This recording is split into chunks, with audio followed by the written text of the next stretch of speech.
Number one is going to be understanding what each individual within the organization, what their long-term growth, what they want to have. When I kick off a new role, I always source I would say about 25 to 50 candidates, put them in an Excel spreadsheet, and I send them over to the hiring manager to give me feedback.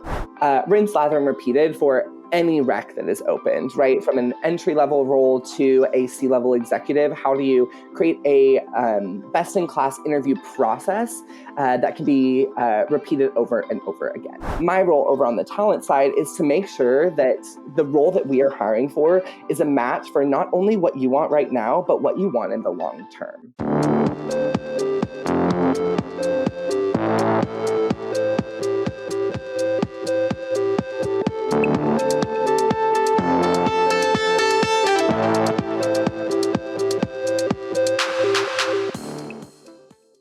We are here with Gino Calavitta, talent acquisition partner at Tray.io. Tray is an integration platform as a service, providing businesses with tools to build customizable workflows and connect their cloud stack. The company has been voted on G2's best IT infrastructure products for 2022.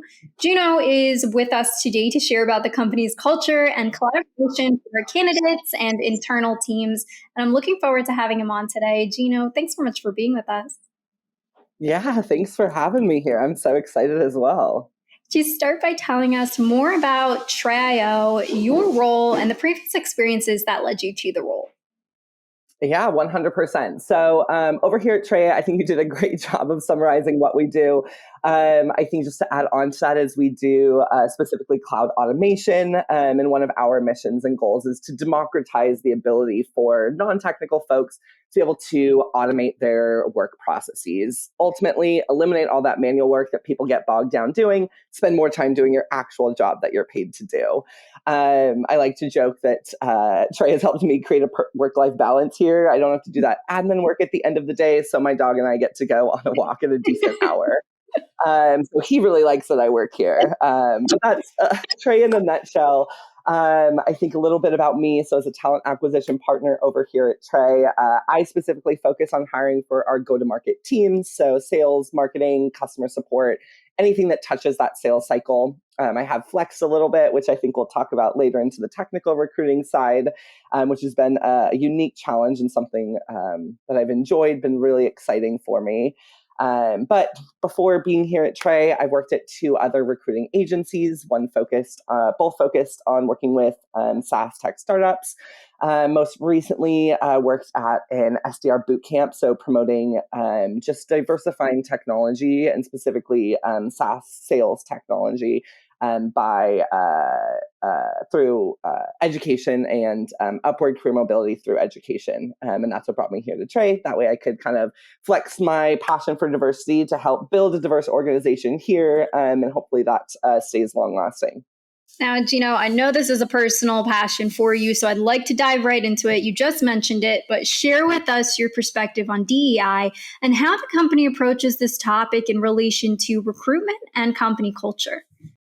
Really good question. So like you said, this is a huge passion of mine and something that just sticks with me ever since that I was in the agency recruiting games when I first got started. I just realized that there was a lack of representation for historically excluded and marginalized communities, and that was something that I really wanted to change.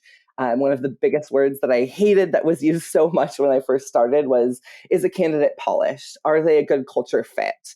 And ultimately, these words just have a meaning. Do they fit into the culture that we already had, which more times than not is a non-diverse culture. And I'm going to use the word diverse as kind of a blanket term. I'll break it down a little bit throughout this because I don't like that it can be a blanket term because there's so many intricacies and facets that go into it. But one of the things that I really love and one of the biggest reasons why I joined Tray over here was because I think diversity and creating a company and building a scalable culture that includes folks from historically excluded and marginalized communities is not just a Band-Aid fix and saying we hit our X number of hires, great, we're a diverse company now. But in reality, I think a lot of companies have approached it that way. Over here at Tray, it's really a long lasting and how do we create procedures, practices, and policies to make sure this is a scalable process. Not only are we hiring folks from underrepresented backgrounds, but we're also able to retain them, right? So when we joined Trey, our goal was that I believe by the end of 2023 that we had a demographic of 60% of our employee base coming from underrepresented backgrounds. I was interviewing and I met with our head of talent. I asked them, what is their action plan? How are they doing this? How are they promoting this? And so when he kind of came into that conversation, let me know what their actual goal was instead of just saying, we want a more diverse company. I said, okay, let's break that down a little bit. How are we getting there? Right. I think number one, it comes from top of funnel. So folks like me that kind of get to reach out to folks and put folks in front of hiring managers. I think number one, it starts at the talent side. But number two is it's getting the buy-in from everyone around the company. If you don't have the buy-in and your hiring managers, your higher level execs just say, we need to make this hire as quickly as possible, that's when things start to get a little shaky, right? We need to say, no, let's slow down to make sure that we're not just building up an employee base, we're creating a culture, we're creating something from scratch that's going to be sustainable in the long term, right? After the hiring process there, I think it's how do we retain, right? It's say that we are at a 60% employee base at the end of 2023. That's so fine and dandy. But if we don't have hiring managers that have been adequately trained, if we don't have HR policies that support folks from different backgrounds, then that number can drop really drastically, really, really quickly, right? So how do we train our upper level management? How do we incorporate resource groups into our culture? That way it's a constant cycle of we're not only bringing folks from underrepresented backgrounds, we're able to support their success to that next step and really change the landscape of what the company looks like on a grander scale. So Now, that's kind of how we've approached it here. I love that framework. I really appreciate you sharing that because not a lot of companies, I think about it in depth. I do think you're absolutely correct on the kind of checklist. Hey, we're diverse, but what's that retention strategy for it? And I think you hit it home. So now a huge trend this year is going to be companies having a strong internal mobility program and laying out that long-term plan for candidates. And I believe you guys have somewhere close to 300 employees. Can you share with us what is your approach and philosophy to candidate growth mapping?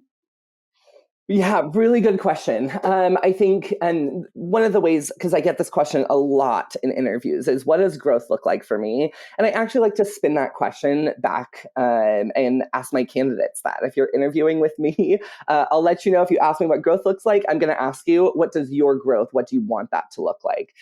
So number one is going to be understanding what each individual within the organization, what their long-term growth, what they want to have. Right. And then from there is being able to map them to that specific area. So I think when you're here at Trey is having those really transparent conversations with your manager to say, maybe I don't want to go specifically from an SDR to an AE, and that's not my directed growth path. Maybe I'm an SDR and I really want to be on the partnerships team, or I want to be on a customer success and account management team. But having those conversations and then mapping that with your manager, what are those goals? What are those things that you want to see me being able to hit to get to that next step in my career? One of the things that I think is really important, because I don't really have a hand in that specific area of HR, so I'll kind of take this question from my specific role over here, because I'm working on hiring folks. Once you're hired, it's up to you. It's up to you with your manager, up to you with HR to make sure that you are seeing that growth that you want to have. However, my role over on the talent side is to make sure that the role that we are hiring for is a match for not only what you want right now, but what you want in the long term, right? So if I'm having a conversation with candidates, I've kicked off this role, I want to know what the entire landscape of our team over here looks like at Trey, right? Who are those folks that are really happy being a mid-market account executive, want to do that for a couple years, move up to enterprise? What proportion of folks do want to go into management? What folks maybe want to switch to an account management type of role? From there, when I'm having those conversations with candidates and we're hiring 4 AEs, I know in the back of my mind, when someone tells me this is the growth path I want, I don't want to hire 4 AEs that all want to be managers in a year, right? At the end of that year, we're going to have one person that might be really excited about their growth path and 3 folks that are not, right? So how do we hire for folks that have the growth that we're actually able to provide them over here at Trey based off what the team looks like today? So I think not only is it what can you bring right now, but but what can we provide to you later on? So it's finding that match, that mutual fit, is what I'll say a lot of the times my interviews across all areas of the role, the growth, the culture, everything, to make sure that not only is this the right company for the candidate to join, but this is the right candidate to join our company. Now, I find it interesting to hear different ways companies approach the collaboration and the relationship between talent teams and hiring managers. And that can be a little touchy sometimes, but I'd love for you to share with us how the team at Trey handles and views collaboration between talent teams and hiring managers. Yeah. I will say, just as a disclaimer here, is I think this has been one of my favorite aspects of my job when I transitioned from agency recruiting to internal recruiting, is the relationships that I've been able to create, forge, and develop with the different hiring managers that I've worked with. I've always loved working with candidates. It's a huge passion of mine, but I think being on the internal side, I love working with hiring managers. And so I'll kind of equate this, the way that we collaborate, specifically to my title over here is I'm a talent acquisition partner. So the way that I view collaboration is it really is a partnership with me and the person, the team that I'm working with. So I don't like to be just a resume feeder or a candidate producer. I am working with you to make sure that we are making the exact hire.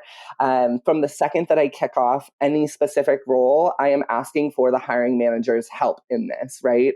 I'm going to be doing my own sourcing, but from the very beginning, I'd like you to tap into your network, source a little bit from the connections you have, and let's see if there's anyone that we can reach out to. When I kick off a new role, I always source I would say about 25 to 50 candidates, put them in an Excel spreadsheet, and I send them over to the hiring manager to give me feedback, making sure that I am in lockstep of who we're reaching out to, what that background is that we need, and we can have a really seamless process. So I think establishing that relationship up front is super important. And I will say one of my biggest things and values that I have is just accountability. If I say that I'm going to do something for you, if I say I'm going to have 25 profiles sourced to you by Wednesday, I'm getting them to you by Tuesday or Wednesday. I'm not waiting until Friday to send that over to you. So making sure that you have that buy-in and doing what you say is huge for that relationship. But I think the second you kick that role off, number one is establishing that partnership up the front, and then doing things throughout the process to maintain that relationship. So a couple of things that we do over here on our team at Trey is we do a weekly hiring manager sync. So I usually do mine on Mondays, but I make sure to get with my hiring managers. Most of the time I have things to talk about, whether that's pipeline, feedback, next steps, how the search is going. Sometimes it's just to let's go ahead and have a conversation, make sure that we can touch base, see how we're doing on a personal level. But it's just developing that relationship. As silly as it sounds, sometimes I think of these relationships as like The Sims. You've got to like build that one by one to like get to that next step. But so that weekly communication at the beginning of the week, getting that FaceTime. And then I always send what we call our Feedback Friday email. So at the end of the week, making sure we know what the efforts have been, what I've accomplished, and what still needs to be accomplished in this specific search.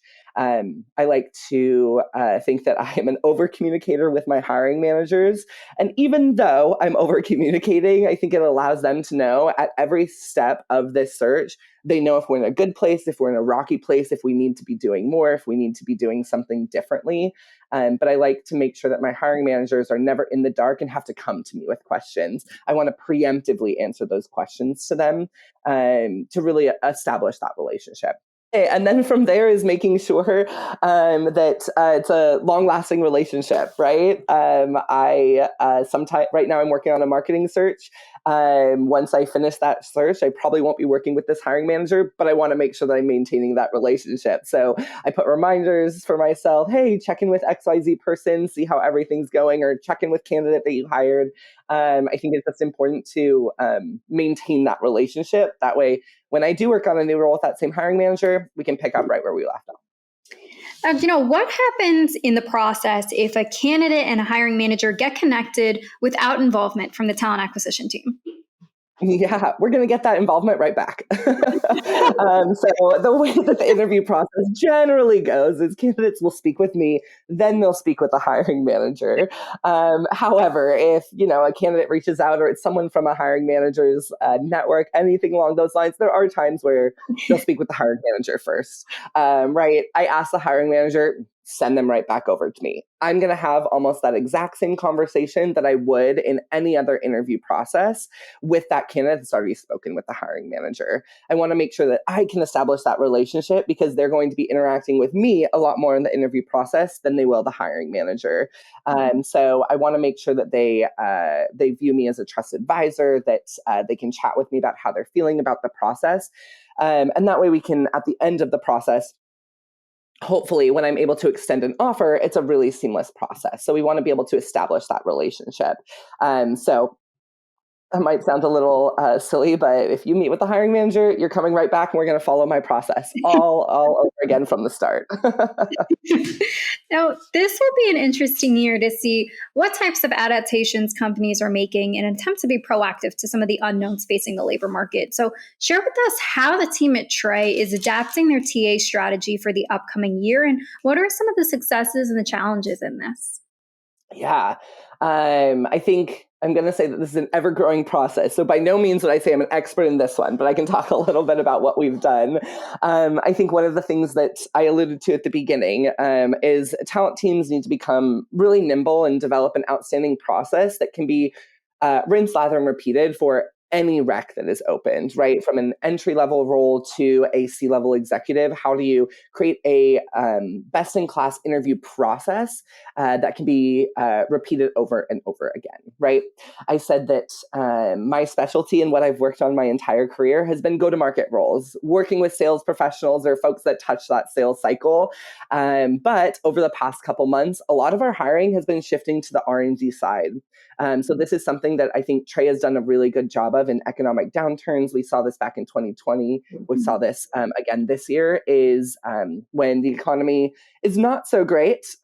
We shift a lot of our resources from the go-to-market side to the R&D side to make sure that we come out of these economic recessions with a product that is able to be sold that is better than any product on the market.